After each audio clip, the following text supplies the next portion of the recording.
think at the end of the day, I don't mind the aesthetics of this place, but it's also on a main highway, so like every 5 seconds a huge truck rides by, and that's getting a little bit old. So you may have inferred by the fact that I didn't post any videos for like 2 months that I was a little bit too busy to read anything worth talking about.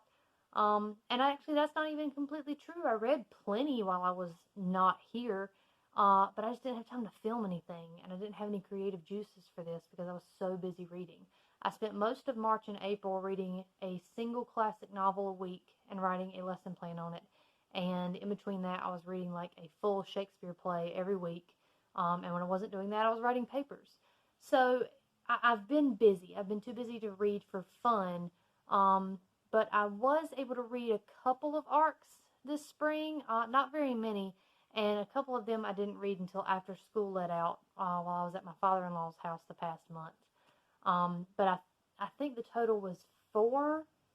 Yeah, I've got it written down. You'd think I'd look at it and cheat, but I don't want to do that. That cheapens this experience, you know? But I read a couple. They were pretty good. I didn't have any that, like, downright upset me like I did last time for my, like, fall arcs that I read.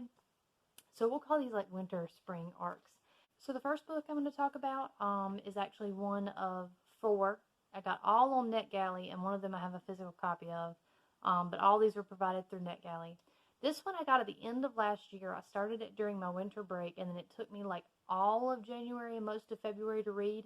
And it wasn't from like lack of interest. It was just because I really got busy this semester in a way I thought I wasn't. But the first book that I read was Actress by Anne Enright. I ended up giving it 3 stars. I recommend this book, but it's a very particular book to recommend. See, I enjoyed it. Because it is the story of an actress, like an Irish actress, told from the perspective of her daughter.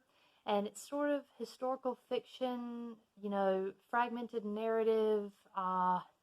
It's memory, it's speculative. It's like a stream of consciousness kind of novel.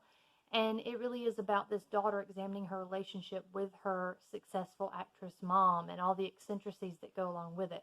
I recommend it for people who like theater, who like historical fiction, who are interested in very strong and well-developed, but not always perfect female characters. I think if you like stream of consciousness novels and you like things that sound like you've just sat down in a room with someone who's recounting memories, you may really enjoy this. I don't know if anything has improved after it was published in March, because it is available now. But when I read it, it was formatted in such a way that there was no chapters, there were no breaks, and I don't know if maybe the physical book is different, but it was very hard to find places to stop reading because you would forget things. Like if I waited any more than like a day to pick it up again, I would forget what had happened. And I don't know if that's just because there's no breaks in stuff, and so the author doesn't end at a certain point. It's like she's drawing just a loop, a section of loops, and they always draw back on each other. It's kind of like reading a William Faulkner novel. You just have to keep reading. If you try to go back, you're going to get confused. So I think if I read it a second time, I'd probably enjoy it still, if not more, because I'd be able to notice things that I couldn't pick up the first time because I was so confused. It really is just a story about a mom and her daughter and their very interesting and complicated relationship. So that was Actress by Anne Enright. This book is also available now. I also gave it 3 stars, and it is The Mermaid, the Witch, and the Sea by Maggie Tokuda-Hall. It is about pirates and witches and love stories, and it's very cute and fluffy. I think I would enjoy it if I was in a middle grade, because that's when I hit my pirate phase really hard, was like 8th grade. And I thought this book would probably resonate better with me than it did. And I'm not saying it's bad. It has very diverse characters. And I mean in any way, shape, or form you can think of. It has different races. There's different gender presentations. There's different sexualities. And it's not that it's a world where the discrepancies with these don't exist. Because they do end up in places where they acknowledge that the fact that 2, female presenting people may not need to be together. But it's a world that's a little bit more accepting of it. That's not necessarily an other, and the race thing isn't necessarily an other. It really is a class struggle. And so you have the main characters who are, I do not know what to call Flora slash Florian. I believe I identified them as non-binary in my review on NetGalley and Goodreads. They continue to use the she pronouns throughout the book. Flora does. But they are also referred to as Florian. And Florian is almost like a person that Flora puts on. But there are they characters. There are characters that use they pronouns. And so that's why I'm hesitant to gender or put that on to Flora slash Florian if the author isn't specifying it. But for ease of this video, I'm gonna call the character Flora because, again, for the most part, she uses female pronouns, and that's kind of what she uses to call herself. So I'm editing this video, and since filming it, I actually found a really great Q&A article with Maggie Tokuda-Hall about this novel. And she describes Florian as gender fluid or bi-gender. So I think I said non-binary in the edit. But I guess bi-gender and gender fluid are more the terms that she wants to use. But overall, this entire article is really good. She goes into explaining that she wanted to explore a female character having to use male passing to pass. She cites like the Bloody Jack series, which is one of my favorite like middle grade young adult pirate novels. But the main character in that has to disguise herself as a boy to get onto this pirate ship. But she wanted to write a story where the concern wasn't passing. And I think it's really unique. And I really do like this book. And I think that's an interesting concept as far as the whole, like, oh, I have to protect myself by being a man trope. Well, what if in doing that you discovered more of what you were, which is kind of what happens to Flora in this. She discovers that she's not just Flora, she's also Florian. So anyway, those are the particular terms she actually wants to use, and I will link the article like in my description because it's really good. So Flora and Lady Evelyn develop sort of a little crush on each other, on a little romance while on this ship. And so when the pirates turn on the higher class passengers, Flora works to save Lady Evelyn. They end up washed up on an island where there's a witch. The sea has a personality. I don't want to get into too many details because if I give you too much, it's going to spoil stuff. But needless to say, the mermaid mythology is very unique in this book.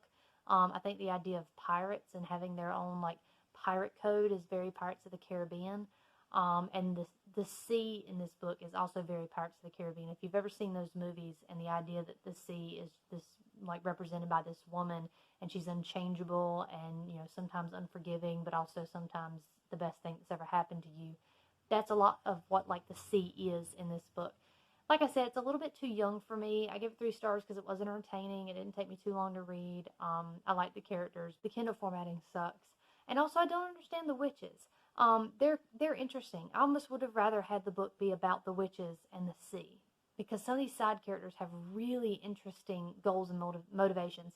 And maybe a sequel will come out and that will explain them. But right now I don't understand what they were going for with it. I would recommend this for like middle grade folks. I think they would understand it and they would not be annoyed by the easily wrapped up plot and the insta love like I, a grown adult woman, am. So I'm very aware of when I'm not the audience for something. But again, it had mermaids and pirates. Like, I had to read it.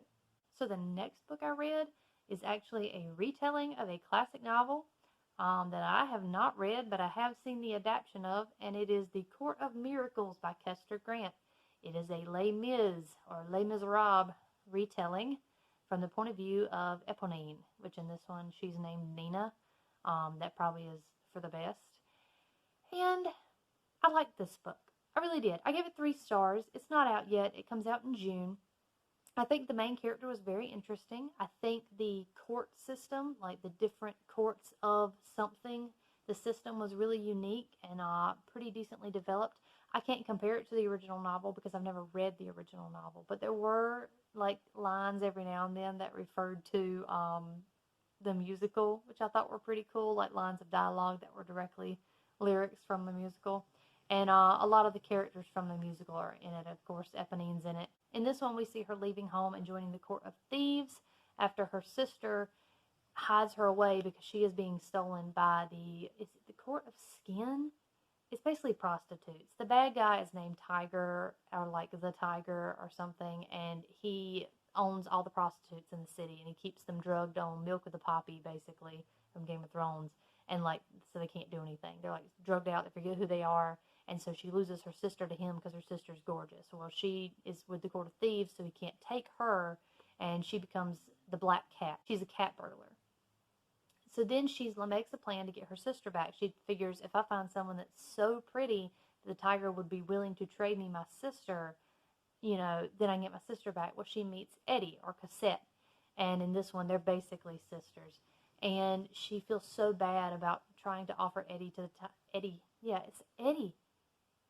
That sounds like it sounds like a boy's name in my accent. I'm sorry, but yeah, Eddie. She tries to trade off Eddie, but then she feels bad about it, so then she has to protect Eddie and get her sister back. Oh, and also, the boys are there, because here are some of my cons. Apparently, this author supports Eponine and Enjolras. Marius, who? He's not in this book. I don't know. There's a love story with the prince. She's apparently really popular. That's another one of my cons, is like, there's a lot of just, they love Eponine, even though she's like, I'm really plain. It's that, oh my god, it's that circa like 2010s thing where it's like, I'm really plain, and Eddie's so pretty, and like, I don't understand why guys would like me, and I don't really care about what guys think, but also, like, if this guy stands close to me, I'll blush really hard and my heart rate pounds, and I'm like, like, I'm just too old for this shit. I gave this 3 stars. I mean, it's good. You probably would like it if you like Les Mis, and it's a retelling, so it's always fun. It has pacing issues. Jesus almighty, does it have pacing issues between each part. I was like, okay, has it been 6 days or 6 months? Suddenly she's in like very good relationships with these boys. She's done this, and this. She's planned out these things, and I'm like, wait, hold on, I have no idea what's happening. So just be prepared. Every time a part changes, it could be like 6 years or 6 minutes. You just don't know. So take your time to really find out where it's putting you.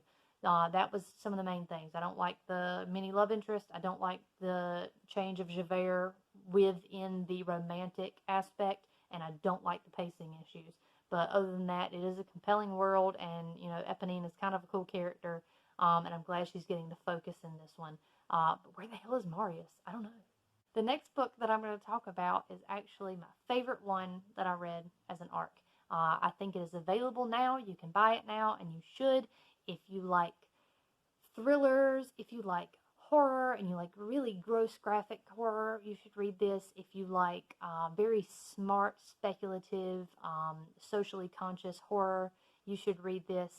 I have described this in my Goodreads review, and to many people who I've talked about it to, as Beloved by Toni Morrison meets Needful Things by Stephen King. This is the one I have a physical copy of, and I actually won it in a Goodreads challenge. It is The Only Good Indians by Stephen Graham Jones. This is a 4-star. It easily could have been a 5-star. The only reason it's not a 5-star is it took a little bit to get into, just to understand what was happening. But once I did understand what was happening, sold. Loved it.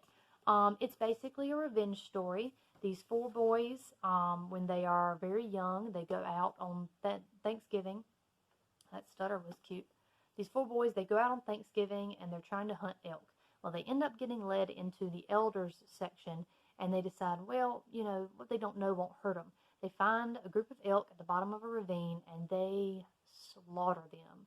And the choices they make on that day reflect 10 years later when something comes back to get them. I thought this was a very smart horror novel. I think the creeping intensity of what happens to these men was just jaw-dropping. There were parts where I had to put the book down because my stomach felt so bad, and you get really good at kind of predicting what's going to happen based on what you know about the revenge seeker, and you're drawn into this same slow creeping horror that the characters feel, because they also know something is wrong, but they're powerless to do anything about it. But it still ends rather hopeful. It's got a lot of girl power in it. Shockingly, for a revenge story about 4 men, it has got a lot of girl power in it. I cannot speak to the representation. Obviously, I am not a Blackfeet Indian.